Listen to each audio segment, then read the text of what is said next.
The stars had always called to humanity. For thousands of years, people looked up at the night sky and wondered what was out there. They built telescopes. They sent rockets. They dreamed of meeting other beings among the stars. In the year 2147, humanity finally answered that call. The first faster-than-light ship, the Horizon, broke through the barriers of physics and emerged in a distant star system. What the crew found changed everything. They were not alone. They had never been alone. The galaxy was full of life. Thousands of species had built civilizations across millions of worlds. They had cities that floated in the clouds of gas giants. They had stations that orbited black holes. They had empires that stretched across entire arms of the Milky Way. And they had been watching Earth for a very long time. The Galactic Concord sent its representatives to meet humanity within days of the Horizon's arrival. The Concord was old. It had existed for 50,000 years, guiding the development of younger species and maintaining peace among the stars. 4,000 different species called themselves members. They had rules. They had traditions. They had ways of doing things that had worked for longer than human civilization had existed. The aliens who came to Earth were polite. They were welcoming. They spoke of friendship and cooperation and mutual benefit. But Admiral, who was just a young officer at the time, noticed something in their eyes, something that looked very much like fear. The Concord had studied humanity. They had watched Earth's history unfold through long-range sensors and hidden probes. They had seen the wars. They had seen the weapons. They had seen how quickly humans went from stone tools to nuclear bombs. What took other species 100,000 years, humans had done in 10,000. This terrified them. The Concord offered humanity membership, but there were conditions. They called it developmental oversight. Humans would limit the size of their warships. They would stop certain kinds of weapons research. They would allow Concord observers to monitor their military activities. In exchange, humanity would gain access to galactic trade, alien technologies, and the protection of the Concord's laws. Earth's leaders discussed the offer for months. Some wanted to refuse. They saw it as an insult, a leash put on a dog that might bite. Others saw it as wisdom. Humanity was new to the galaxy. They were surrounded by species with technologies far beyond their own. Starting a conflict would be foolish. In the end, they accepted. The Treaty of Saul was signed in 2149. Humanity became the member of the Galactic Concord. 200 years passed. Admiral was an old woman now. Her hair had turned white and her face carried the lines of a long life. But her eyes were still sharp and her mind was still quick. She stood on the observation deck of Earth's primary orbital station, looking down at the blue and green planet below. So much had changed. Human colonies now existed on dozens of worlds. Human ships carried goods between star systems. Human doctors worked in alien hospitals, and human engineers helped build structures on planets their grandparents had never heard of. Humanity had become respected members of galactic society. But knew the truth. She knew what lay beneath the surface. "Admiral," said a voice behind her. She turned to see Captain, her aide, approaching with a tablet in his hand. The monthly report from Project Prometheus. Took the tablet and looked at the data. Hidden in dead systems, far from Concord sensors, humanity had been busy. Shipyards that officially did not exist were building vessels that officially could not be built. Research stations that appeared on no map were developing weapons that the Concord had banned before humans learned to make fire. It was not that humanity planned to attack anyone. It was simply that they refused to be helpless. The galaxy was dangerous. The Concord's rules offered protection, but protection could fail. And if that day ever came, humanity intended to be ready. "The new dreadnought designs are ahead of schedule," reported. "We should have the first 3 completed within the year." Nodded slowly. "Good, and the training facilities?" "Fully operational. We have 50,000 soldiers training in combat methods the conquered thinks we forgot centuries ago. Handed the tablet back. She looked out at the stars again. Somewhere out there, other species went about their lives, thinking of humans as clever but harmless, useful, tame. They had seen humanity at its best for 200 years. They had no idea what humanity was capable of at its worst. "Do you ever wonder if we're wrong?" asked quietly. "Building all of this in secret, preparing for a war that might never come." Was silent for a long moment. Then she spoke, her voice soft but firm. "When I was young, I read about a time called the Cold War. Two human nations pointed enough weapons at each other to destroy the world many times over. People asked the same question then. Why build weapons you hope never to use? Why prepare for destruction?" She turned to face. "The answer is simple. We prepare not because we want war, but because we want peace. True peace comes from strength, not weakness. The conquered thinks they have tamed us. They think their rules and restrictions have made us safe. But safety is an illusion. The only real safety is the ability to defend yourself." Nodded slowly. He had heard this philosophy before. All members of Project Prometheus understood it. They hoped they would never need to use what they were building, but they built it anyway. Far across the galaxy, in a region of space the conquered called the Outer Reaches, something was stirring. The Dominion had been expanding for 6 centuries. They were a warrior species, tall and powerful, with scales like armor and teeth like knives. They had conquered over 200 worlds, enslaving or destroying any species that stood in their way. The conquered had tried to stop them once long ago. The war had lasted 50 years and cost millions of lives. In the end, both sides had agreed to a border. The conquered would not interfere with and would not attack conquered space. But borders are just lines on a map, and they were hungry for more. High Warlord Rand stood on the bridge of his flagship, looking at a holographic display of the galaxy. His claws tapped against the arm of his command chair as he studied the map. The conquered was vast, but it was also soft. Most of its member species had not fought a real war in thousands of years. They had forgotten what it meant to struggle, to fight, to conquer.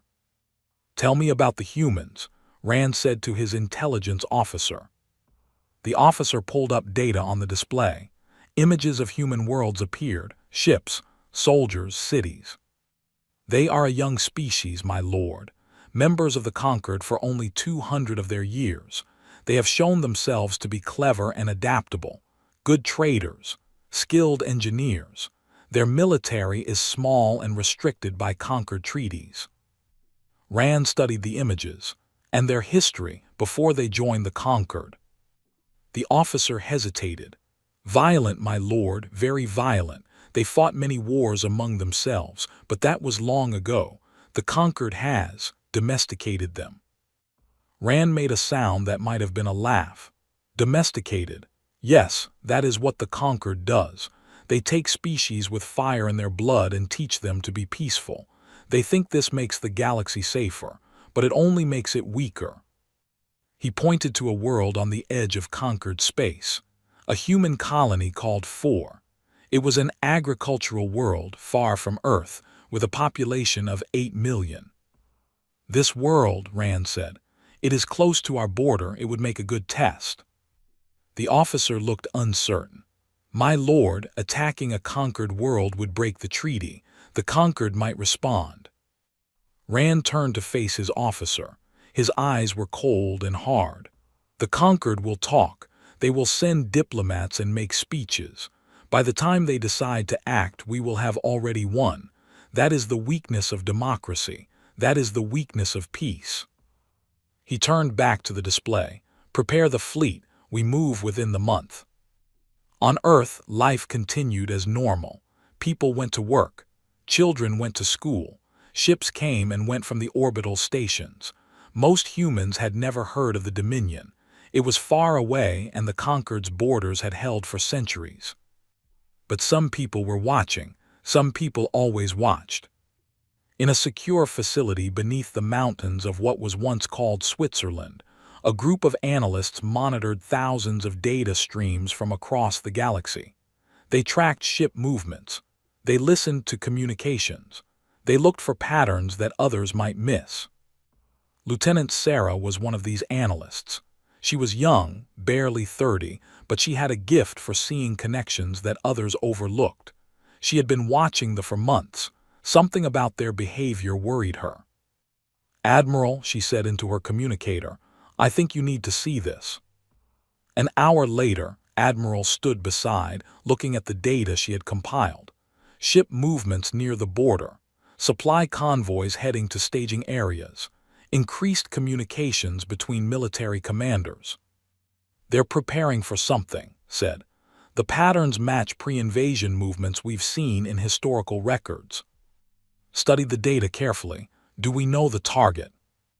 "Not with certainty, but based on their positioning," pulled up a map. A red circle appeared around a single world. 4. Felt her heart grow cold. 8 million people, families, children, farmers who had never held a weapon in their lives. "Have you reported this to the Concord?" she asked. "Yes, Admiral, they said they would. Look into it." His voice carried a note of frustration. "They don't believe the would break the treaty. They think I'm overreacting." Was silent for a long moment. She had dealt with the Conquered for decades. She knew how they operated. They were not evil, they were not stupid, but they were slow. They believed in process and procedure. They thought that talking could solve any problem. Sometimes talking was not enough. "Increase monitoring of the border," ordered. "I want updates every hour. And send a message to the Prometheus Command. Tell them to begin quiet preparations."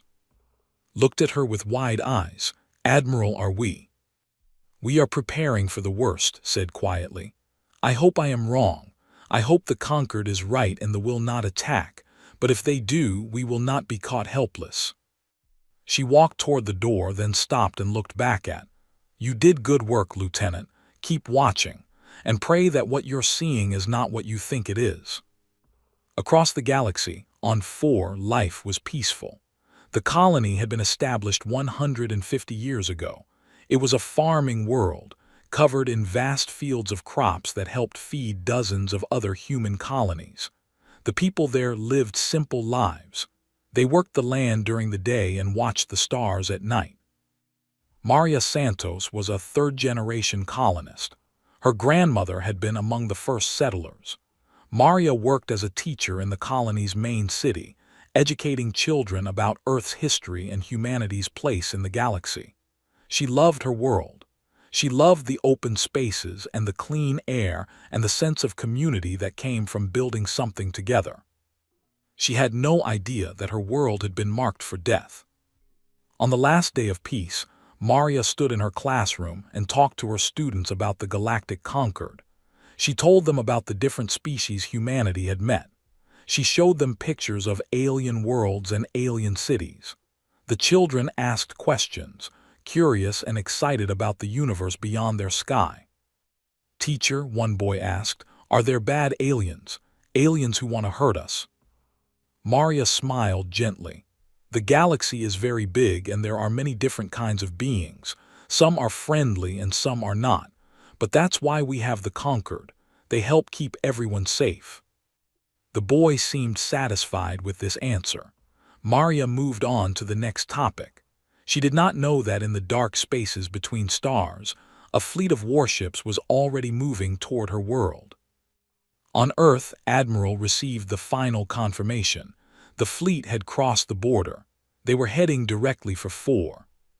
She immediately contacted the Conquered Council. She demanded action.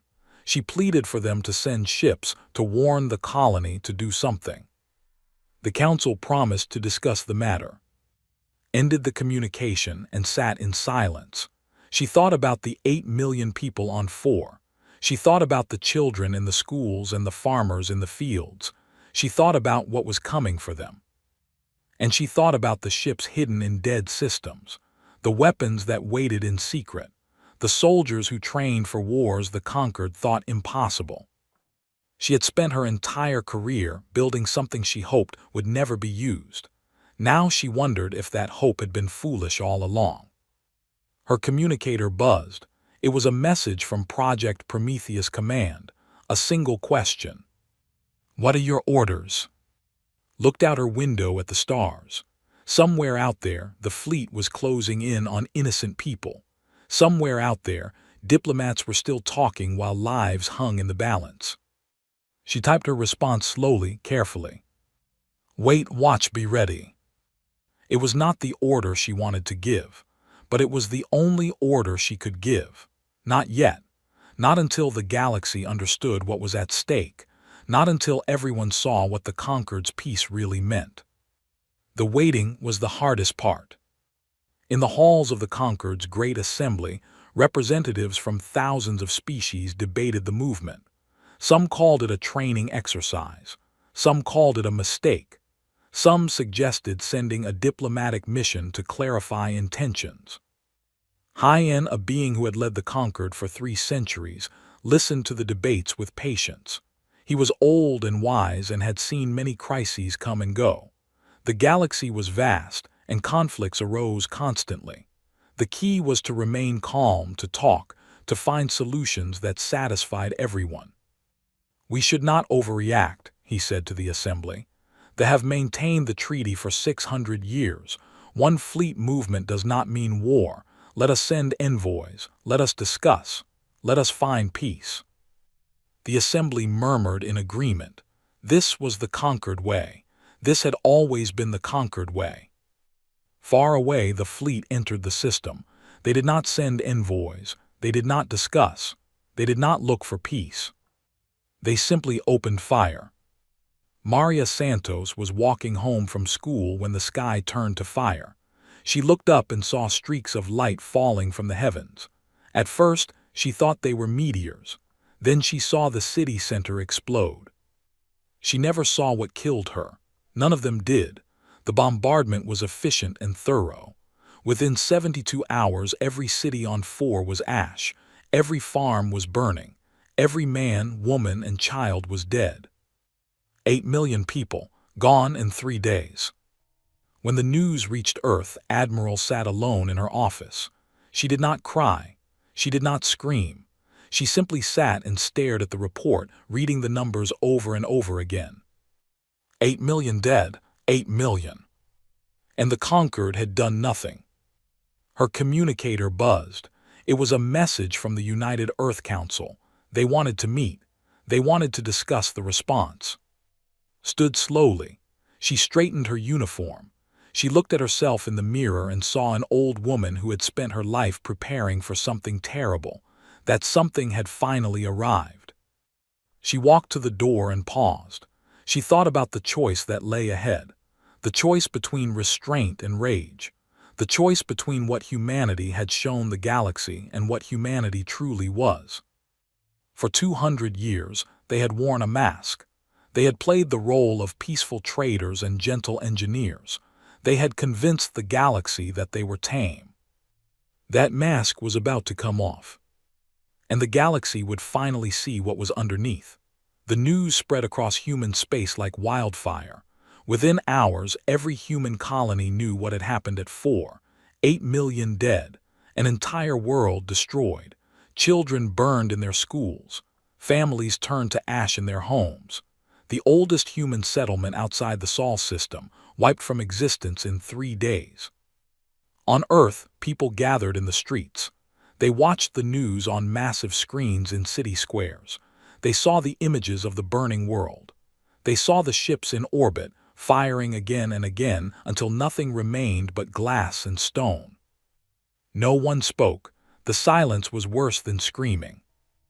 Ambassador Wei stood in his office in Geneva, watching the same images. His hands trembled slightly as he held a glass of water. He had been a diplomat for 40 years. He had spent his life believing in peace, in negotiation, in the power of words to solve problems.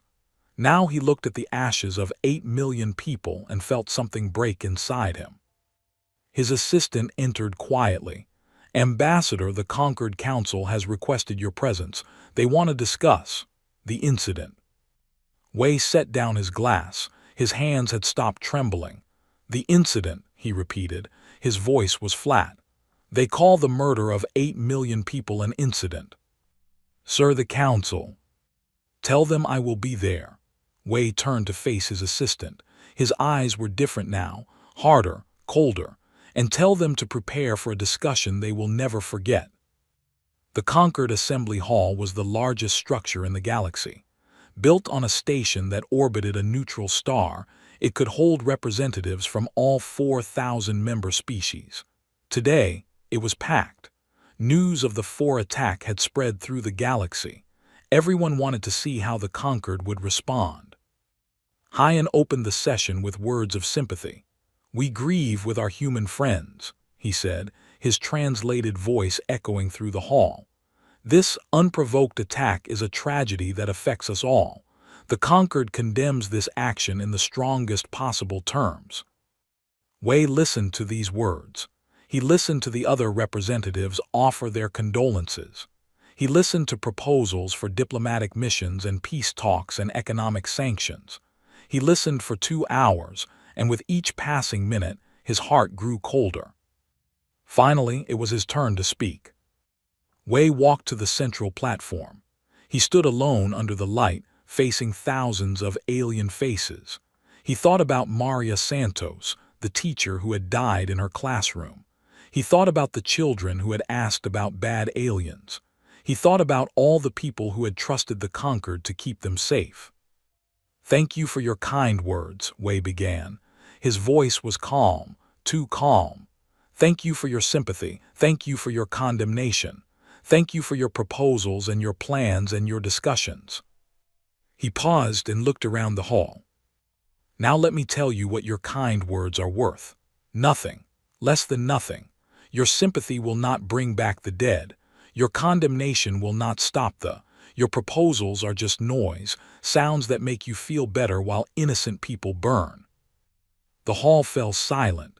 No one had ever spoken to the Concord this way. "For 200 years, humanity followed your rules," Wei continued. "We limited our ships. We restricted our weapons. We let your observers watch our every move. We did this because you promised us protection. You promised us that the Concord's laws would keep us safe." His voice rose. "Where was that protection at 4? Where were your laws when they crossed the border? Where were your words when they rained fire on our people?" Hyan raised a hand. "Ambassador, we understand your grief, but we must respond with wisdom, not emotion. The Concord has procedures." "Procedures?" Wei's voice cracked like a whip. 8 million people are dead because of your procedures. 8 million people waited for help that never came. 8 million people trusted you, and you let them die. He stepped closer to the council's platform. "I am not here to ask for your sympathy. I am here to request authorization for a military response. Real response. Not patrols at the border. Not diplomatic missions. I am requesting permission to pursue thee and ensure they can never do this again." The hall erupted in murmurs. Representatives turned to each other, speaking in 100 different languages. The idea of military action was almost unthinkable. The Concord had not authorized offensive operations in thousands of years. And waited for the noise to die down. Then he spoke, his voice gentle but firm. "Ambassador, we share your desire for justice, but we must consider the consequences. A military response could lead to wider conflict. It could destabilize the entire region. The Concord's role is to maintain peace, not to start wars." "They started the war," Wei said. "They attacked our people. They broke the treaty. What more must they do before you act?" "We will act," An assured him. "We will send envoys we will demand explanations. We will seek a peaceful resolution." "Peaceful resolution," Wei laughed. It was not a happy sound. "You want to talk to the creatures who burned our children. You want to negotiate with the monsters who destroyed our world." "Ambassador, please." "No," Wei's voice cut through the hall like a blade. "I will not listen to more excuses. I came here to give you one chance to stand with us, one chance to prove that the Concord means something." He looked around the hall at the thousands of alien faces. Some looked sympathetic, some looked uncomfortable, most looked like they wanted this unpleasant scene to end. "I see your answer in your eyes," Wei said quietly. "You will talk, you will wait, you will hope the problem goes away. That is what you have always done. That is what you will always do." He straightened his back and spoke his next words clearly. "Then hear this. I am transmitting a message to every species in the Conquered, every world, every station, every ship. This message comes not from me, but from all of humanity." He pressed a button on his communicator. Throughout the hall, screens flickered to life. The same message appeared in every known language. Wei read the words aloud. "For 200 years, we showed you who we wanted to be. You are about to meet who we actually are. This is your only warning." The hall fell silent and leaned forward. "Ambassador, what does this mean?" Wei smiled. It was not a pleasant smile. "It means exactly what it says. We warned the galaxy about what we were. We told you about our history. We showed you our past. You looked at our wars and our weapons and our capacity for destruction, and you were afraid. That fear was wise." He began walking toward the exit. "We accepted your restrictions because we wanted peace. We hid our strength because we hoped we would never need it. We became what you wanted us to be: merchants, engineers, doctors, diplomats.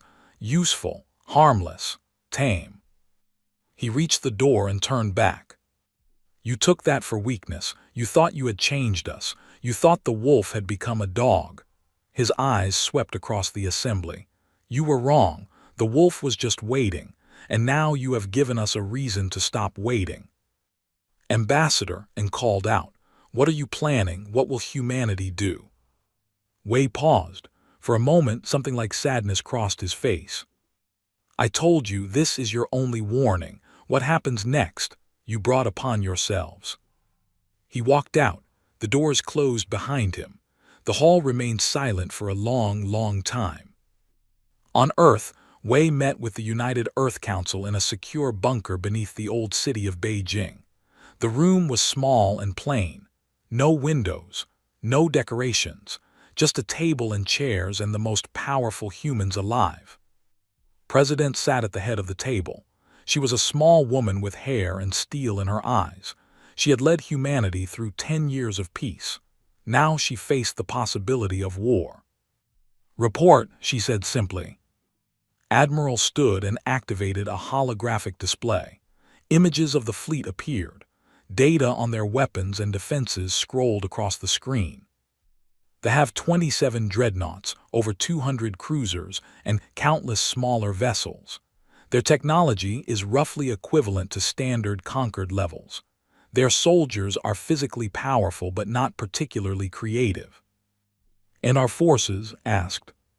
Changed the display. New images appeared, ships unlike anything the Conquered had ever seen. Project Prometheus has been active for 112 years. We have 400 combat-ready vessels hidden in dead systems throughout human space. Each one is more powerful than anything they possess. We also have ground forces trained in methods the Conquered believes we abandoned centuries ago." She paused. "If we release these forces, we will destroy there is no question about that. The question is what happens after." General Stone, commander of Earth's official military forces, spoke up. "The Conquered will not stand by while we wage war. They may try to stop us." "Let them try," said Admiral, no relation to the ambassador, from his seat at the table. His voice was hard. "They let our people die. They have no right to judge what we do next." "This isn't about rights," President said. "It's about consequences. If we strike we reveal everything we've hidden. The Conquered will know we've been building weapons in secret for over a century. They may see us as a threat." "We are a threat," said quietly. "We always have been. The only question is whether we're a threat to our enemies or a threat to everyone." Looked around the table. She saw anger in every face, grief, determination. These people had watched their citizens die while the galaxy did nothing. They wanted blood. But she also saw something else. Fear. Not of the fear of what humanity might become if they let their rage consume them. "Ambassador," she said, "what is your assessment?" Wei, who had been silent since his return from the Concord, looked up. "The galaxy sees us as pets who have lost their temper. They think we will bark and then calm down. They have no idea what we are capable of." "And what do you recommend?" Wei was quiet for a long moment. When he spoke, his voice was steady. "I spent my life believing in diplomacy. I believed that any conflict could be resolved through words. I was wrong. Some creatures only understand force. Some lessons can only be taught through blood." He looked at the holographic display showing the fleet.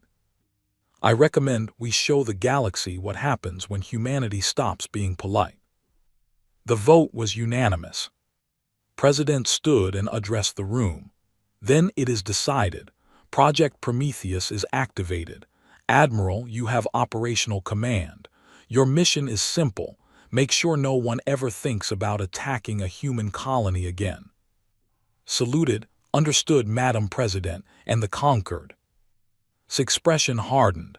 They made their choice. They chose to protect peace over protecting people. Now they can watch what happens when people protect themselves. The meeting ended. The leaders dispersed to their various commands. Within hours, signals were sent to hidden bases across human space. Ships that had waited in darkness for a century began to power up. Soldiers who had trained for wars no one believed would happen received their orders. The wolf was waking up. On the High Warlord Rand received reports of the human transmission. He watched the message and laughed. "Threats," he said to his advisors. "Empty threats from a weak species. They have no ships. They have no weapons. What can they possibly do to us?" His intelligence officer hesitated. "My lord, perhaps we should increase our defenses, just in case." "In case of what?" Rand demanded. "The humans are traders and farmers. They build hospitals, not battleships. The Conquered has kept them soft for 200 years. They have forgotten how to fight." "But their history—" "Their history is ancient," Rand interrupted. "They were warriors once. Now they are sheep. The Conquered made sure of that." He dismissed his advisors and returned to his plans. The attack on 4 had been a test.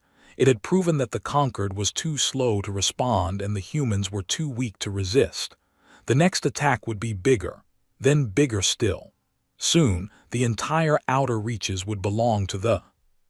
He did not know that in the darkness between stars, human ships were already moving. He did not know that for every vessel the Conquered had counted, there were 10 more that had never been seen.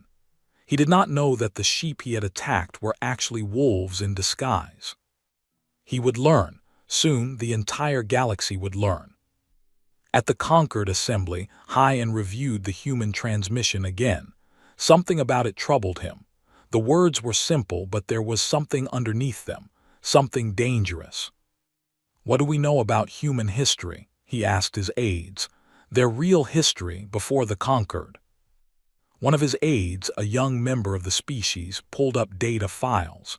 "Their world's history is violent.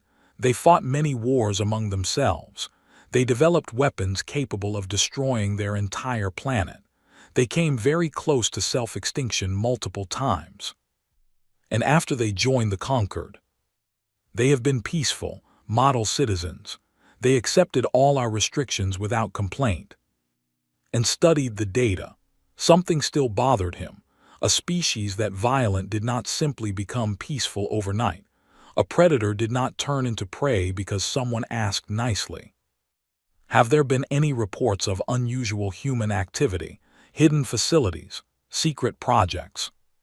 The aide checked the records. "Nothing confirmed. There have been rumors over the years. Unexplained energy signatures in remote systems. Ships that seemed larger than their registered specifications, but nothing we could verify." And felt a chill run through his body. It was a sensation he had not experienced in centuries. It took him a moment to recognize it. Fear. Send a message to the humans, he said slowly. Tell them the conquered wishes to discuss their response to the attack. Tell them we are willing to authorize limited defensive actions. Limited defensive actions. Yes, they may protect their remaining colonies. They may patrol their own space. But they must not they must not cross into territory. They must not. He stopped. On his screen, a new report was appearing. Strange energy signatures detected near the border. Multiple contacts. The number kept rising. 50 contacts. 100, 200, 300. And stared at the screen. What are those? The aide's face went pale. They appear to be ships, human ships, but we have no records of any vessels of this type. They seem to have come from nowhere. 400 contacts, still rising. The humans only have 30 registered military vessels, the aide whispered. Where did these come from? And watched the numbers climb. He thought about the human transmission, the warning, the words that had seemed like empty threats. We showed you who we wanted to be. You are about to meet who we actually are. Now he understood. Now he saw the truth. The conquered had not tamed humanity. They had only convinced humanity to pretend to be tame. And now the pretending was over. Send the message anyway, and said quietly. Ask them to show restraint. Beg them if you have to. The aide rushed to comply, but already knew it was too late. The humans had warned the galaxy. The galaxy had not listened. And now the galaxy would pay the price for its arrogance. The galaxy did not take the warning seriously. This was, perhaps, the greatest mistake in its 50,000-year history. Hyan tried to convince the other council members that something dangerous was happening. He showed them the sensor data. He showed them the ships appearing from nowhere. He told them about the human transmission and the cold fire in Ambassador Wei's eyes. They did not listen. Humans are an emotional species, said of the Moravian Collective. They have suffered a tragedy and now they are making threats. It is understandable but meaningless. In time, they will calm down. Those ships, and began, are probably old freighters with modified signatures, interrupted of the Empire. The humans are trying to look stronger than they are. It is a common tactic among young species. We have monitored human space for 2 centuries, added of the unified worlds. They have 32 military vessels. 32. Even if they have hidden a few more, what difference could it make? They have hundreds of warships. And wanted to argue more, but he could see it was pointless. The council had decided what they wanted to believe, and no evidence would change their minds. They had kept peace in the galaxy for 50,000 years. They could not imagine a situation they could not control. He returned to his private chambers and stared at the sensor data. 400 ships. 400 ships that should not exist. 400 ships that had appeared from the darkness like ghosts. What else had humanity been hiding? Far away, the Dominion received the human warning with laughter. High Warlord Rand played the transmission for his commanders, and they mocked every word. Who we actually are, one commander repeated, his fanged mouth twisted in amusement. Who are they? Doctors, farmers. Perhaps they will heal us to death. The chamber filled with laughter. Rand smiled and raised his clawed hand for silence. The humans have made a mistake, he said. They have revealed their anger. This means they will act emotionally without planning. It will make them easy to defeat. What of the ships our scouts detected? Asked another commander. The ones near our border. Bluffs, Rand said confidently. Cargo vessels with weapons strapped on.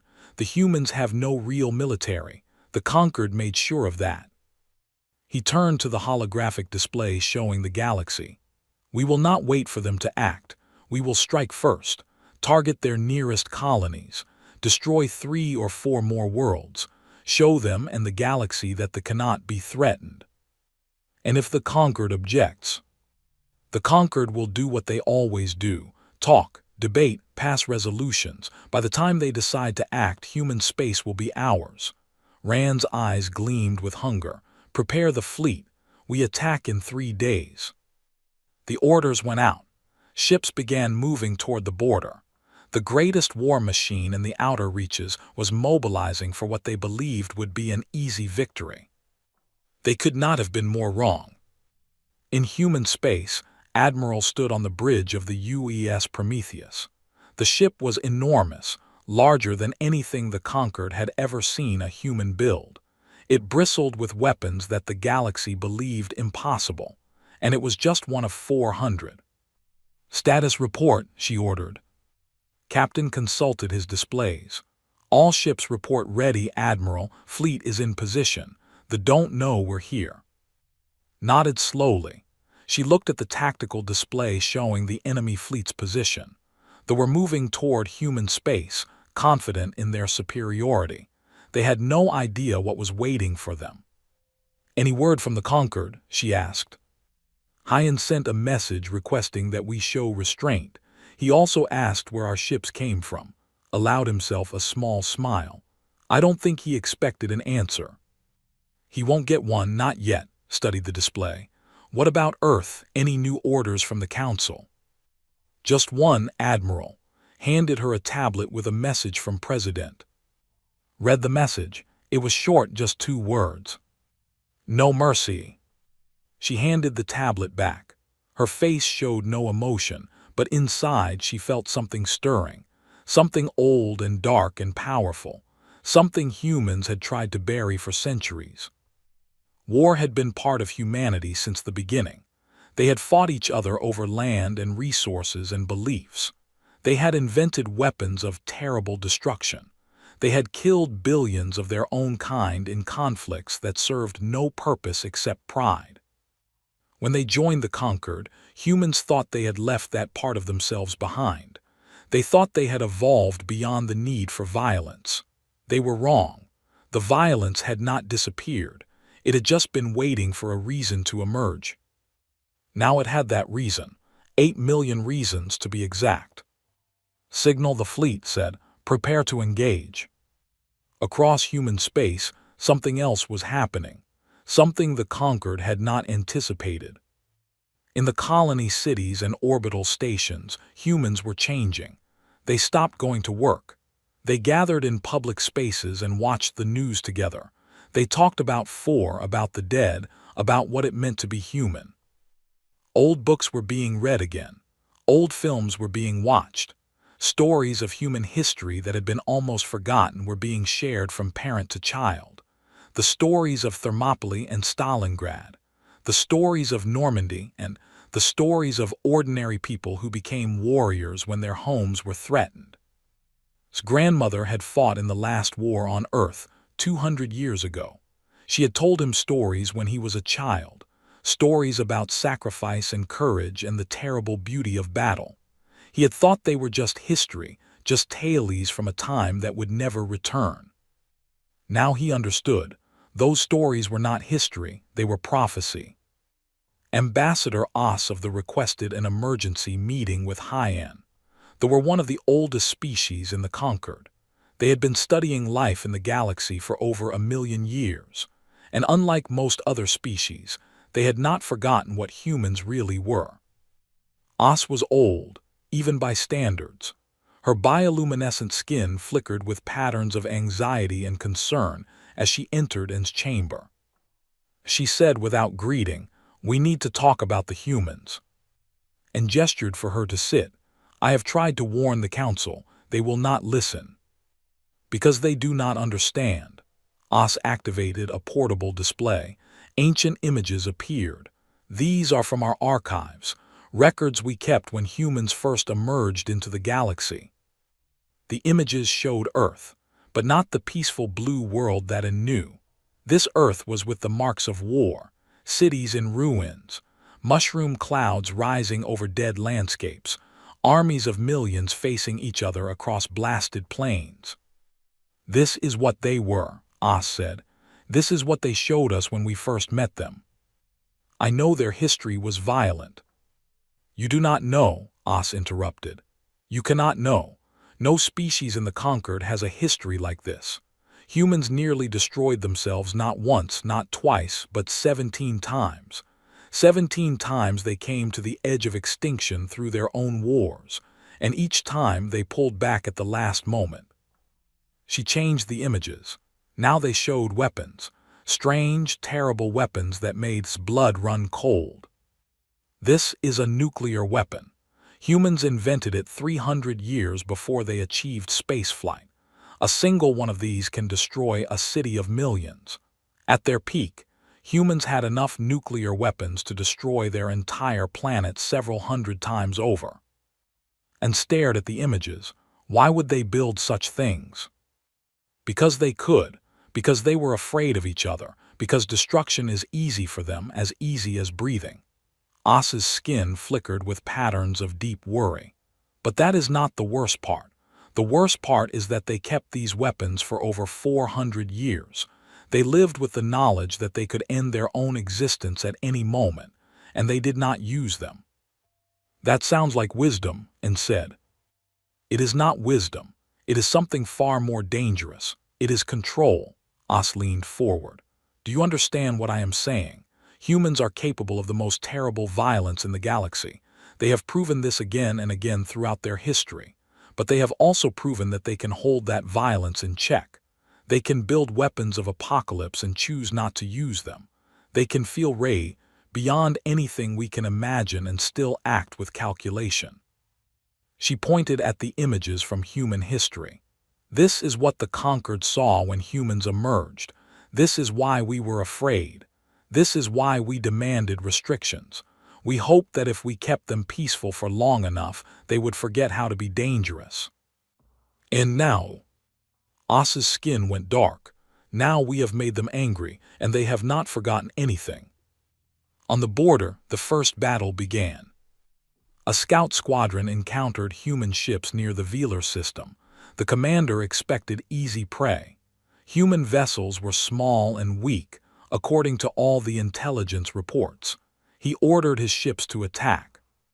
What happened next became known throughout the galaxy as the Velar incident. The human ships did not flee. They did not call for help. They simply turned toward the squadron and accelerated to attack speed. Within seconds, weapons that they had never seen before tore through their shields like they were made of paper. The battle lasted 4 minutes. 4 minutes and 6 warships were reduced to floating debris. Not a single human vessel was damaged. The commander's last transmission was recorded and later recovered. They're too fast. We can't target them. Shields are failing. What are these weapons? What are these? Then static, then silence. When the report reached High Warlord Ran, he did not believe it. He demanded confirmation. He sent more ships to investigate. They found nothing but wreckage. This is impossible, Rand said, staring at the images. 6 warships destroyed in 4 minutes, by humans. His intelligence officer looked pale. My lord, we have analyzed the debris.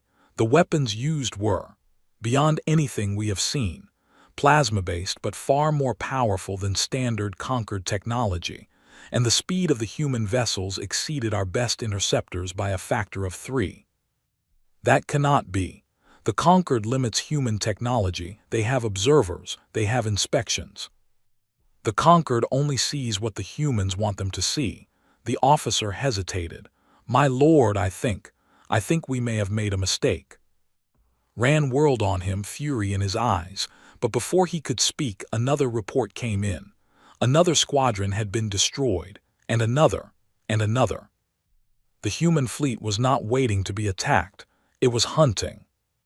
In the great assembly hall of the conquered, panic was beginning to spread. Reports were coming in from across the region. Human ships were appearing everywhere, engaging forces with devastating effectiveness. Battles that should have lasted hours were over in minutes. Ships were being destroyed at a rate that seemed impossible. How is this happening? Demanded. The humans have no military capability. Clearly they do, and said quietly. He felt no satisfaction in being right. He only felt the cold weight of dread. But where did these ships come from? Where were they built? How did we miss this? Because we only saw what we wanted to see and looked around the assembly. For 200 years, we believed we had tamed humanity. We believed our restrictions had made them harmless. We were so certain of our own wisdom that we never considered the possibility that they were simply pretending. The assembly fell silent. On the display screens, more reports came in. The human fleet was moving deeper into space. Nothing was stopping them. "What do we do?" someone asked, and had no answer. For the first time in his 3 centuries of leadership, he had no idea what to do. The situation had spiraled beyond anything the conquered had ever faced. Then a new message arrived. It was from the humans. Admiral appeared on the screen. Her face was calm, her voice steady. "This message is for the galactic conquered. You asked us to show restraint. You asked us to limit our response. We gave you 200 years of restraint. We gave you 200 years of limits. That time is over." She paused, letting the words sink in. "We told you what we were. We showed you our history.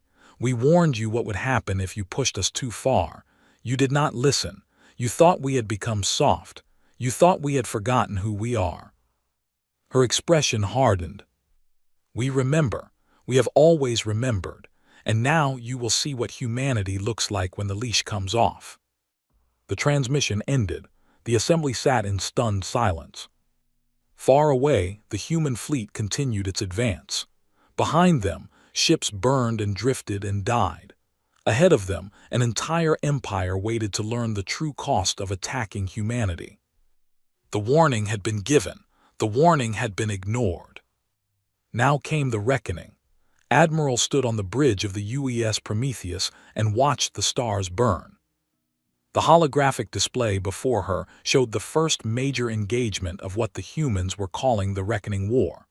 40 dreadnoughts had gathered near the N system to stop the human advance. These were the pride of the fleet, massive vessels bristling with weapons, each one capable of laying waste to an undefended world. They lasted 7 minutes. Human ships moved through the formation like wolves among sheep. Their weapons were not just more powerful than anything they had seen. They were different. Plasma beams that curved around shields, kinetic rounds that accelerated to relativistic speeds, electronic warfare systems that turned enemy ships' own computers against them. The commanders screamed orders into their communicators. Their ships fired everything they had at the human vessels. Most shots missed entirely, unable to track targets that moved faster than their sensors could follow. The few shots that landed barely scratched the human shields. Then it was over. 40 dreadnoughts reduced to burning wreckage. 3,000 dead in less time than it took to brew a cup of coffee. Captain approached with a damage report. "Admiral, our casualties are 0. 4 ships report minor shield damage, all combat ready." Nodded without looking away from the display. "Casualties among the enemy." "Total, ma'am. No survivors detected." Something flickered in his eyes. Sadness, regret, whatever it was, she pushed it down. "Signal the fleet. Maintain advance speed. Next target is the supply depot at station." "Aye, Admiral." As moved to relay the orders, continued to watch the debris field. 3,000 dead. 3,000 beings who would never see their homes again, never hold their families, never laugh or cry or dream. She thought about the 8 million who had died at 4. She thought about the children and the farmers and the teachers. She thought about Maria Santos, whose name she had seen in the casualty reports, a third-generation colonist who had been teaching children about the wonders of the galaxy when the sky turned to fire. 3,000 dead today. 8 million humans dead last month. The math did not balance. It would never balance. But this was not about math. This was about making sure it never happened again. The fleet moved on. Throughout the galaxy, beings of every species watched the war unfold with growing horror. The reports came in hour after hour, each one more devastating than the last. Fleets destroyed. Stations captured, worlds surrounded and blockaded. The humans did not fight like any species the galaxy had ever seen. They did not stop to negotiate. They did not pause to accept surrenders. They did not engage in the ritual posturing and threat displays that most species used before battle. They simply arrived, destroyed everything in their path, and moved on to the next target. And they were fast, so impossibly fast. The Dominion had expected to have months to prepare their defenses. Most wars in this region of the galaxy moved slowly, with long periods of maneuvering and negotiation between battles. The humans gave them no such luxury. On the first day, they lost their forward fleets. On the second day, they lost their border stations. By the fourth day, human ships were operating deep inside territory, striking supply lines and communication relays. The entire military was thrown into chaos as commanders lost contact with each other and with their capital. High Warlord Rand watched the disaster unfold from his command center on the.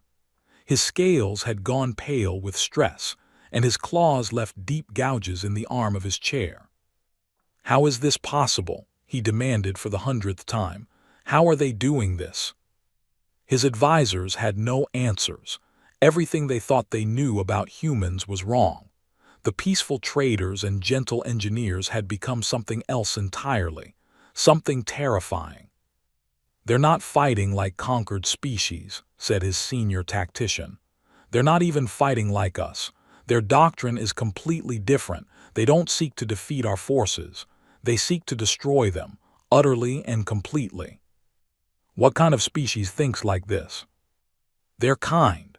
The tactician pulled up historical data on his display. "I've been studying their past. Their wars were not like our wars. When they fought to win at any cost. They would destroy cities to save cities. They would burn their own lands to deny them to enemies. They invented weapons that could kill millions with a single strike and then built thousands of those weapons." Rand stared at the data, and the conquered thought they could make such a species peaceful. The conquered thought they could make them obedient. "There is a difference." A communications officer interrupted. "My lord, we've received a transmission from the human fleet." The display flickered and Admiral's face appeared. She looked tired, dark circles under her eyes, lines of stress around her mouth, but her voice was steady and cold. "High Warlord Rand, you have seen what we can do. Your fleets are destroyed, your supply lines are cut, your worlds are surrounded. This war is over. All that remains is how it ends." Rand leaned forward. "What are your terms?"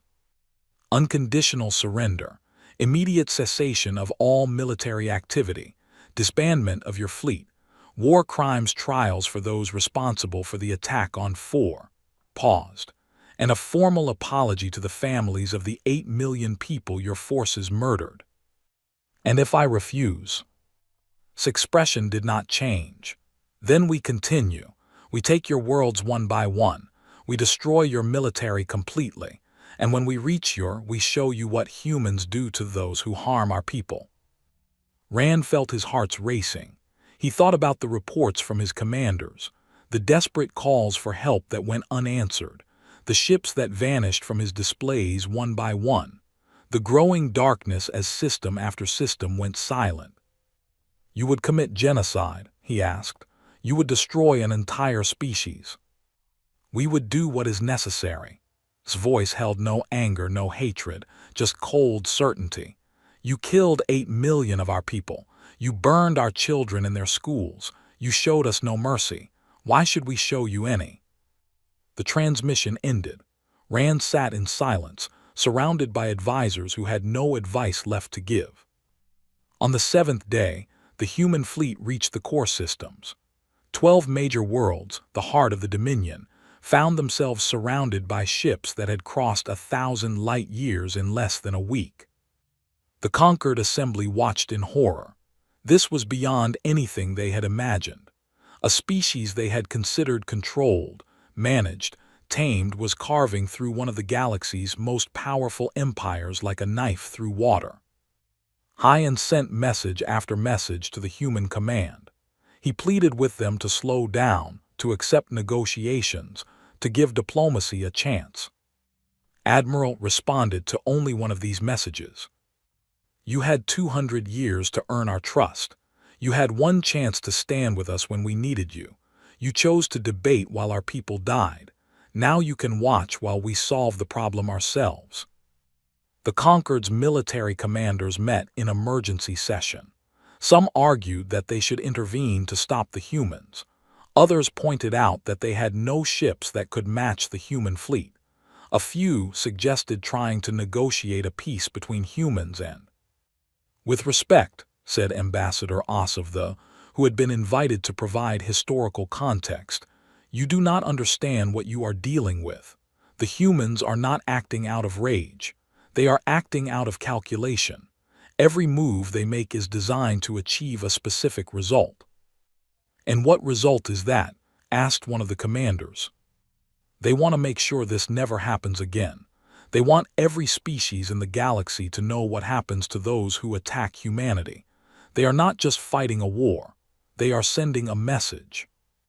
But surely they can be reasoned with. They are conquered members. They understand diplomacy.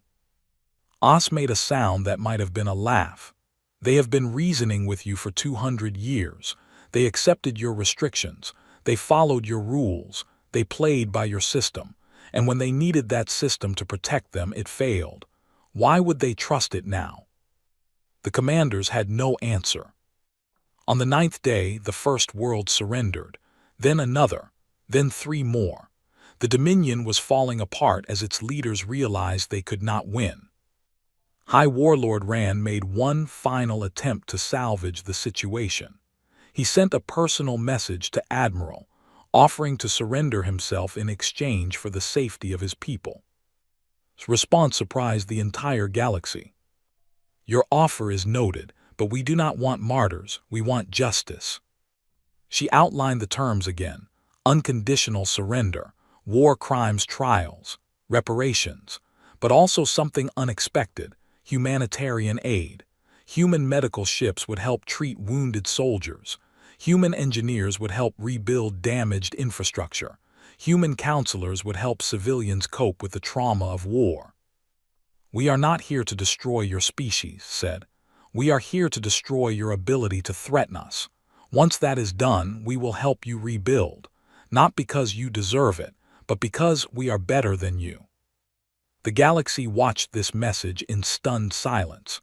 This was not how wars were supposed to end. This was not how conquerors were supposed to behave. The humans were offering mercy to the people who had murdered millions of their own. Rand accepted the terms on the 11th day.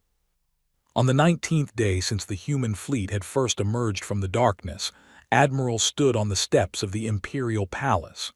Behind her, human soldiers held positions throughout the capital city. They were calm and professional. Not a single shot had been fired since the surrender.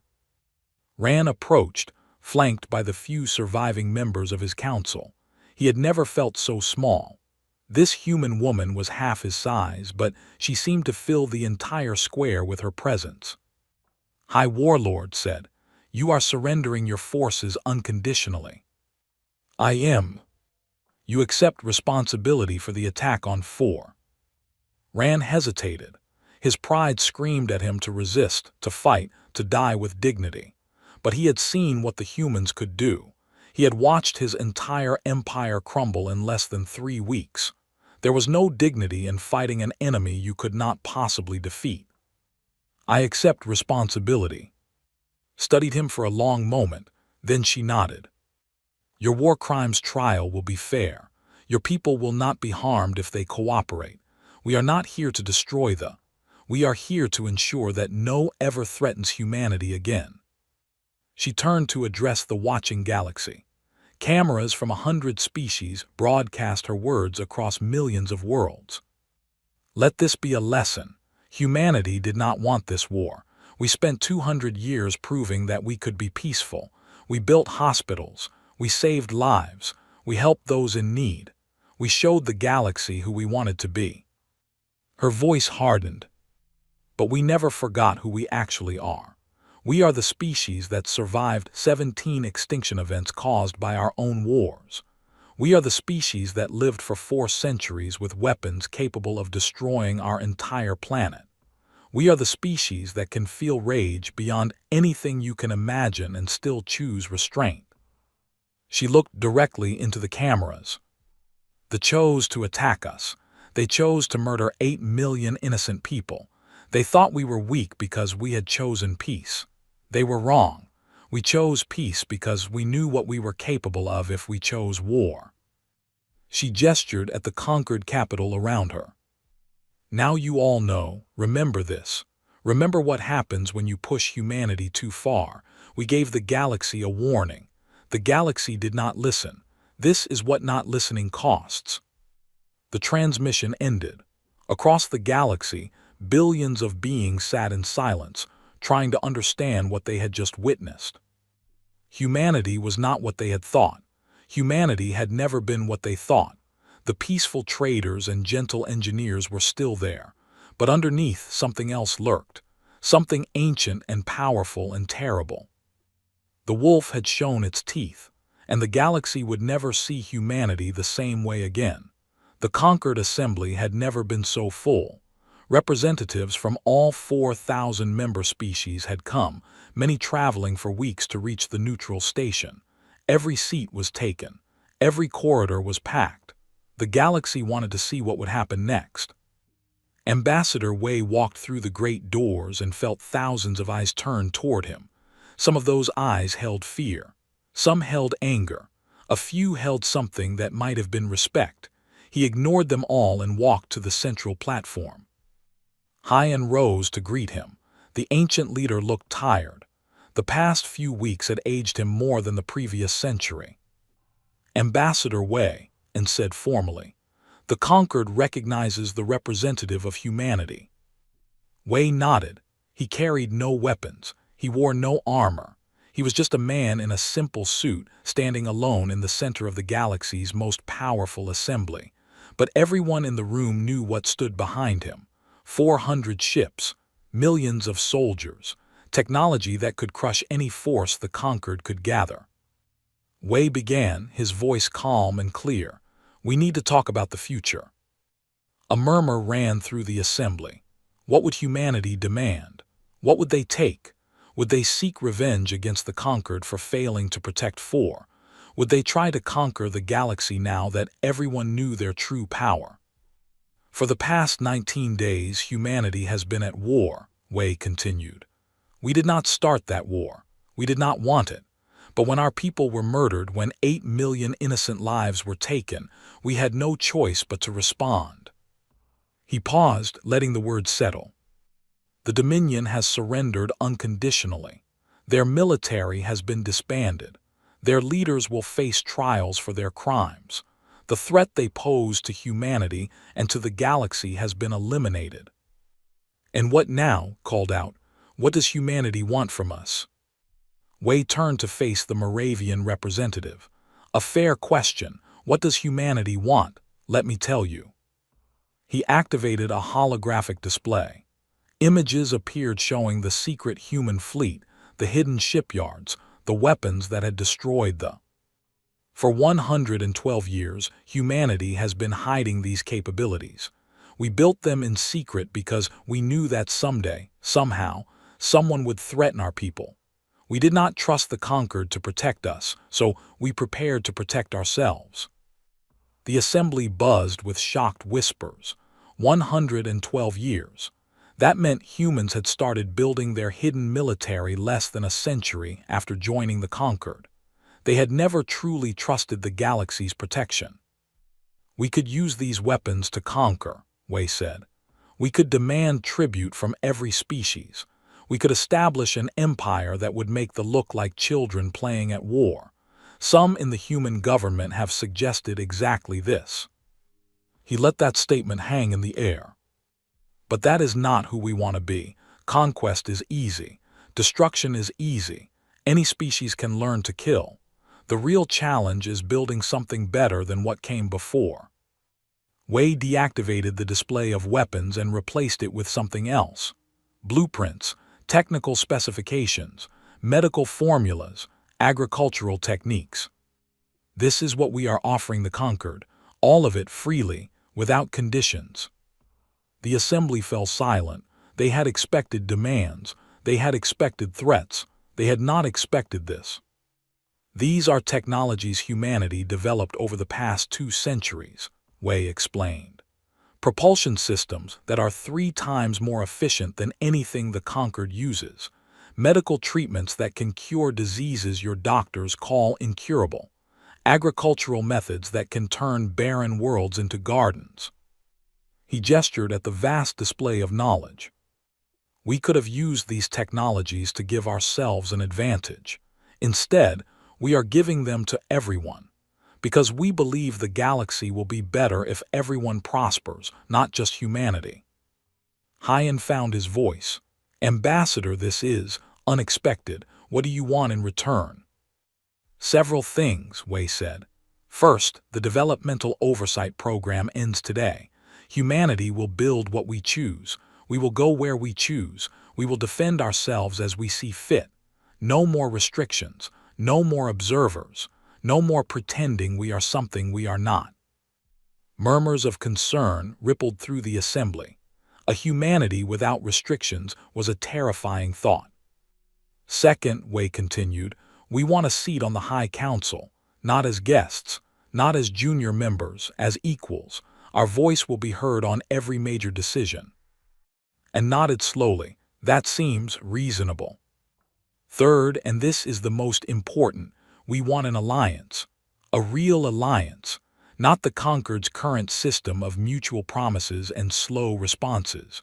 We want a military partnership that can respond to threats quickly and effectively. Understood, you want us to give you control of our militaries. No, Wei said firmly. We want to work together. Human ships will help patrol conquered borders. Human soldiers will help defend conquered worlds. In return, other species will contribute what they can to our common defense. He looked around the assembly. The galaxy is dangerous, though we're not the worst thing out there. There are threats beyond the outer reaches that the conquered has been ignoring because you were too afraid to face them. Humanity is not afraid. We will face those threats, but we would rather face them with allies at our side than alone. And stepped forward. Ambassador, I must ask, after everything that has happened, why would humanity want to be our ally? We failed you. We let your people die while we debated and delayed. Why offer us partnership instead of punishment? Wei was quiet for a long moment. When he spoke, his voice was softer. Because vengeance is not justice. Because destroying the guilty does not bring back the innocent. Because we spent 200 years showing the galaxy who we wanted to be, and despite everything that has happened, that is still who we want to be. He looked at In with something that might have been compassion. You kept us on a leash because you feared what we might become. That was your mistake. You should have looked at what might threaten us all and been grateful that we would be there to face it. He turned back to the assembly. We could be your conquerors. We could be your masters. We have proven we have the power. But power without purpose is just destruction. We would rather be your partners. We would rather build something worth protecting. Wei spread his hands. This is our offer. Alliance instead of empire. Partnership instead of domination. A future where humanity and the conquered stand together against whatever darkness waits in the spaces between stars. He paused. You have seen what we do to those who harm our people. Now imagine what we do for those we call friends. The assembly erupted in debate. Species that had feared humans now considered whether to embrace them. Species that had dismissed humans now reconsidered everything they thought they knew. The galaxy was changing, and everyone could feel it. The vote, when it came, was nearly unanimous. The conquered accepted humanity's offer. 10 years passed. The galaxy was different now. Human ships patrolled alongside conquered vessels, their presence a reminder that the old ways had changed. Human engineers worked on 100 worlds, solving problems that had stumped other species for. Human soldiers stood guard at the borders, watching the darkness beyond. The Dominion was gone. In its place was a new government, one that had chosen to join the conquered rather than oppose it. The war crimes trials had been completed. Those responsible for 4 had been judged. Justice had been served. On Earth, in a memorial garden built on the site where 4's coordinates were displayed among the stars, Admiral tended flowers. She was very old now, past the age when most humans retired. But she found peace in this simple work, caring for plants brought from dozens of worlds.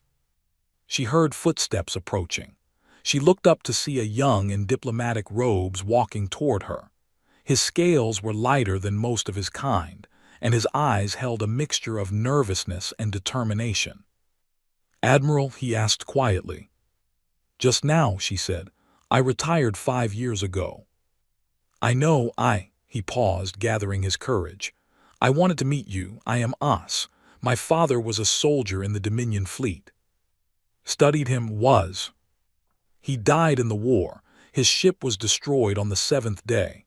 As looked down at his feet. "I was young when it happened. I grew up hating humanity for taking my father from me. And now I have learned more. I have studied what happened. I know what my people did it for.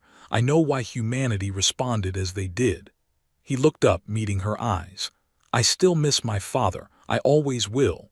But I understand now that he was fighting for something wrong." Was silent for a long moment. Then she gestured to a bench nearby. "Sit with me." They sat together in the garden, surrounded by flowers from Earth and Prime and a dozen other worlds. The air smelled of life and growth. "I think about the war every day," said softly.